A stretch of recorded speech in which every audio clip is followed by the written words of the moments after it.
চলেন বৈশাখে সকালবেলা আজকে কি কি কিনলাম আর কি কি খেলাম সেটা নিয়ে থাকছে কিন্তু আজকের ব্লগ। আসসালামু আলাইকুম, আপনারা কেমন আছেন? তো আমি ভাবছিলাম মেলা হয়তো বা শেষ, কিন্তু না, মেলা এখন শুরু। আমার জামাই কিছু পারুক আর না পারুক আমাকে হুদাই ভয় দেখাইতে পারে আর কি। তো মেলা নাকি সকাল থেকে শুরু হয়েছে আর রোদ ওঠার আগে মেলা নাকি শেষ। আমি এত তাড়াতাড়ি করে রেডি হয়ে আসছি, আমি ভাবছিলাম যে সব শেষ, ও মা না, এখানে আসি দেখি সব শুরু।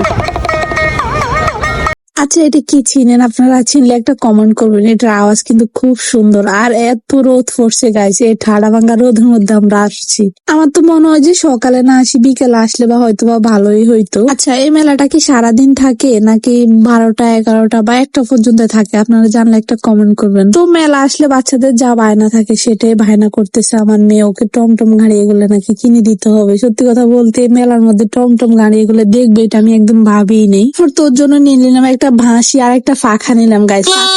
যেটা শুনছেন আপনারা, এটা হচ্ছে ওকে বাসি কিনে দেওয়ার মানে আমার শাস্তি আর কি। আমি ঠিক মতো ভয়েস দিতে পারতেছি না, গলা একদম প্যাঁ প্যাঁ করে জ্বালাই ফেলতেছে। যাই হোক, সেটা বড় কথা না, বড় কথা হচ্ছে আমি যেখানে যাব সংসারিক কিছু দেখলে তো আমার নিতে হবে অবশ্যই। এবার রাখার জায়গা থাকুক বা না থাকুক। তো আমি কিছু কিউট কিউট চাবি ছড়া দেখছি। চাবি ছড়া মানে আমার একটা শখের ব্যাপার, আমি যেখানে যাই চাবি ছড়া আমার নিতে হয়, আমি নিই। তারপর তো দিন দেখতেছি এই পাখাগুলা গাছ এত গরম, আর নিজেকে একটু হাওয়া দিয়ে সান্ত্বনা দিতেছি যে দেখ দেখ পর একসময় আসি কিনিস। কালিশ গুলা দূর থেকেই সুন্দর লাগছিল, কিন্তু আমি হাতে নেওয়ার পর একদমই ভালো লাগতেছিল না। তারপর দিন হাঁটতেছি আর ঘুরতেছি কি খাওয়া যায় আর কি কিনা যায়। তো এই ঠাডা ভাঙ্গা রোদের মধ্যে যে ঘুরতেছি এইটাই অনেক। তারপর তো দেন এই ফলটা আমার চোখের সামনে পড়তেছে গাইজ।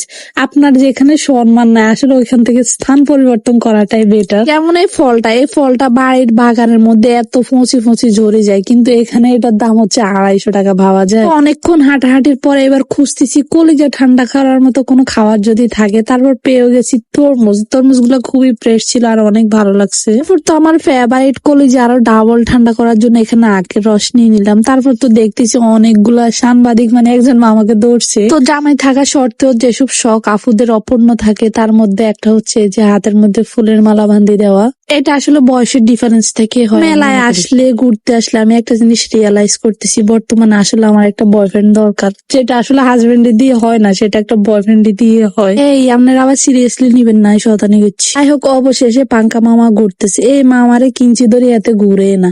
আর টুকিটাকি খানের ঘরে কিন্তু অনেক খিদে লাগছে গাইজ, যেটা বলার বাইরে। আমি আজকে সকালে নাস্তা করি নাই, চলে আসছি। তো টুকিটাকি খাবার যাই খাই না কেন, পেট ভরে খাওয়ার মধ্যে মজাটা অন্যরকম। তো পেট ভরে খাওয়ার বাইরের খাবারের মধ্যে আমার মনে হচ্ছে যে তেহরিটাই বেস্ট, কারণ বাইরে তো আর ভাতটা ভালো লাগতেছে না, তেহরিটা আমার ভালো লাগে। তোমাদের সাথে কথা বলতে বলতে চলে আসছে আমার গরম গরম তেহরি, আর এটা আমার সকালের নাস্তা দুপুরের খাবার একসাথে আমি আজকে এখানে শেষ করব। তো তোমাদের সাথে কথা বলতে বলতে প্রায় আজকে ভিডিও শেষ প্রান্তে চলে আসছি। তো সবাই ভালো থাকবে, আল্লাহ হাফেজ।